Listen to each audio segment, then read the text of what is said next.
আপনি ঘুষ খান, সুদ খান, ডাকাতি করেন, টেন্ডারবাজি করেন, চাঁদাবাজি করেন, দুর্নীতি করেন, আপনার বউ কিচ্ছু বলবে না আপনাকে খারাপ।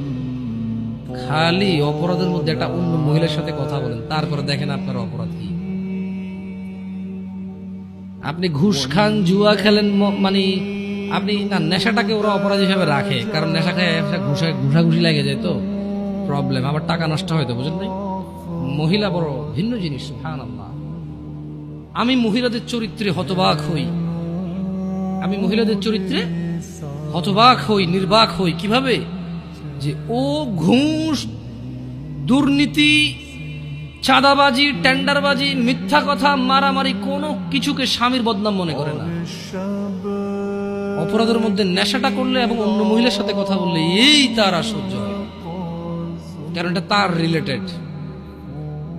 নেশা করলে তার হক নষ্ট হয়, অন্য মহিলার সাথে কথা বললে সে মনে করে তার হক নষ্ট হয়। আরে আপনি বলতেছেন অন্য মহিলা, আপনি আরেক বিয়ে করবেন বললে সে মনে করে তার হক কমে যাচ্ছে।